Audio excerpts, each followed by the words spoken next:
Link 15, Part 2. There was a short hallway with a door on the right and stairs at the end. The guy pushed open the door with his free hand and stood aside holding the cat. "Go on in, young man, I'll be with you in a jiffy."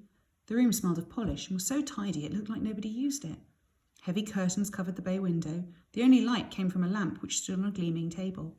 I stood dripping on the man's immaculate carpet while he carried Sappho through to what I assumed was the kitchen. And after a moment he called out, "Oh, you couldn't fetch the dish, could you? The one on the step?" "Sure." "You don't mind," he chuckled. "I sometimes think I'd forget my head if it was loose." I retrieved the dish with its little heap of mush and carried it through to the kitchen. He had the cat swaddled in a pink towel. "Thanks," he said. "Thanks a lot. Just put it down anywhere. I'll get the coat in a minute."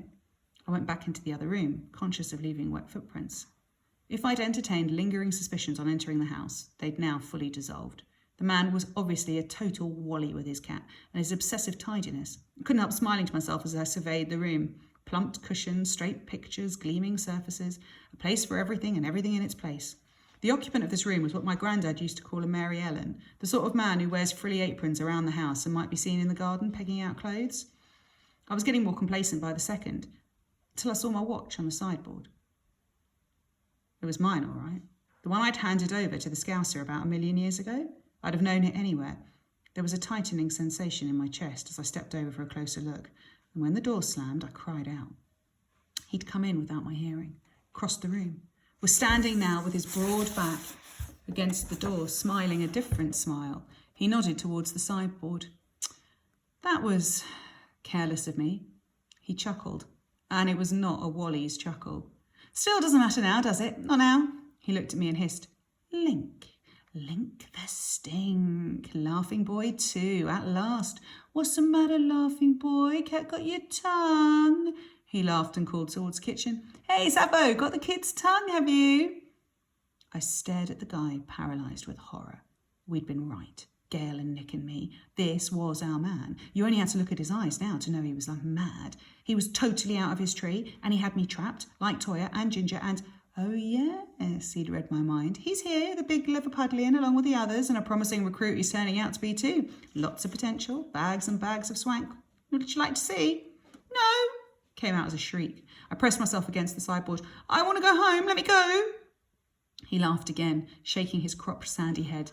"Oh no, lad, no going home. Not anymore. You made me wait a long time, but you're in the army now. Camden Horizontals. Come and meet your comrades."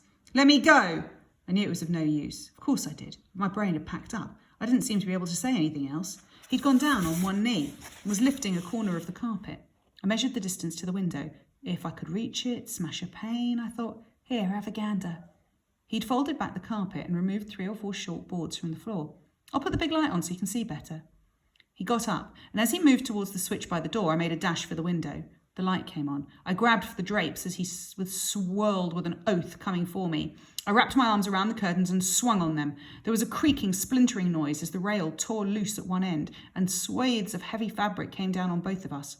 Sobbing with terror, I clawed myself free, slipped my pack and swung it at the window. The pane cracked, but it failed to shatter, and I had to take a second swing. And before I could take a second swing, he was on me. The strength of the insane. I'd come across that phrase. Now I found out what it meant. I'm not a small guy, and he was a lot older, but I couldn't break free. I bucked and writhed and lashed out with my feet, but he'd wrapped his arms around me and his grip was like bands of steel. My feet left the floor, and he carried me across the room like he carried the cat, except he didn't croon or nuzzle. And when we reached the hole in the floor, he threw me down and fell on me like a wrestler. I was pinned, lying on my stomach with my head overhanging the hole. A draught rose from the hole, carrying a cloying, sweetish smell.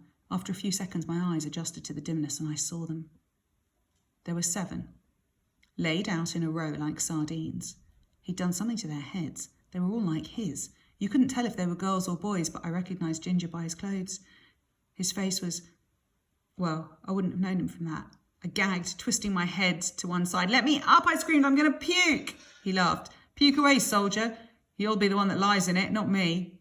I vomited into the horrible grey dust and he laughed again. "Get it all up," he roared. "It'll do you good." His weight bore down on me so I couldn't breathe. Black shapes floated in front of my eyes. I was losing consciousness. "Get off me," I gasped. "I'm passing out." "It's the general idea, Link," he hissed. "This is your passing out parade." He laughed wildly. "Passing out parade? Get it?" He was killing me. Slowly, asphyxiation. My mouth yawned as I strove to suck in more foul air for one last try. "They know I'm here," I croaked. "My friends know I'm here."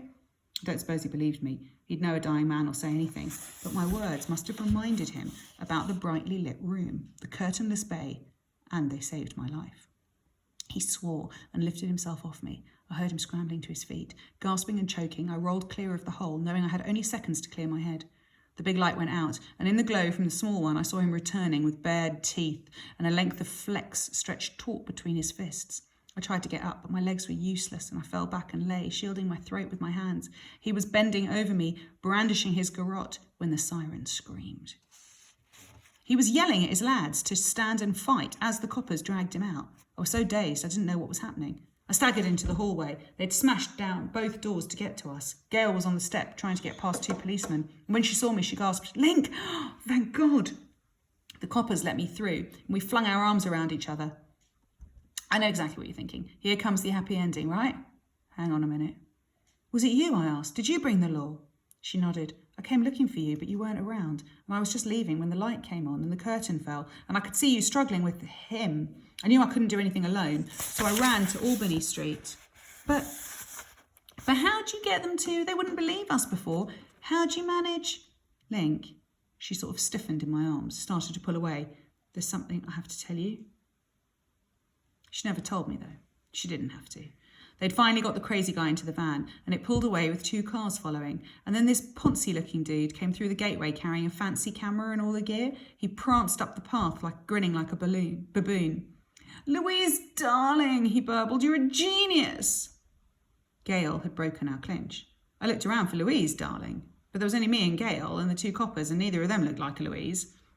Then it hit me. The guy was talking to Gail. She had a sheepish look about her, I'll give her that. "Link," she murmured, "this is Gavin. Gavin, this is the boy I told you about." Gavin beamed and stuck out a paw. I ignored it and turned to Gail. "And you?" I blurted. "Who are you?" She flushed. "I'm sorry, Link. My name's Louise Bain. I'm a journalist. Don't tell me. You've been onto this loony for months, right? But you didn't give a shit how many kids got murdered as long as you and this Wally here were on the spot when they grabbed him." "Hey, steady on," cried the photographer. "She saved your life, remember?" I looked at him. "One more word out of you and I'll ram that fozzing camera right in your stupid face." Gail was shaking her head. "You've got it wrong, Link. I was researching homelessness, that's all. I knew nothing about the other business, nothing at all. You've got to believe me." There was more in the same vein, and I was so distracted with anger and grief that I hardly knew what I was saying. I remember asking Gavin, why didn't he get some shots of the victims and sell them to the parents? Gail was in tears by this time, and so was I. It ended with her shoving a wad of banknotes in my hand. "Good luck, Link," she choked. "I'm really sorry." Gavin was starting her car. She got in with him, and I found myself standing in a haze of blue smoke, watching her exit my life. Oh, I know, I ought to have chucked the money in her face. A telly hero would have, but then a telly hero doesn't have to live on the street. Anyway, that's sort of the happy ending. It was. Yeah, but, justice was done, right? Was it, though?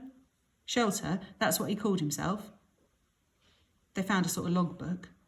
Shelter gets life, which means he gets a roof, a bed, and 3 square meals a day. I don't. What I hope is this. I hope when Louise and Gavin do their story, it'll have some truth in it, and that a lot of people will read it. People can only start to make things better if they know what's going on. There has to be an end to this someday. I just hope it happens while I'm still around. In the meantime, though, I'm not sure what I'll do. I can't stay around Camden, that's for sure. Too many ghosts. I'd be forever seeing Gail across the street, or Ginger. I might try the Embankment or Covent Garden. There's a lot like me around Covent Garden. Or, of course, I could leave London altogether. It's a free country, right? The end.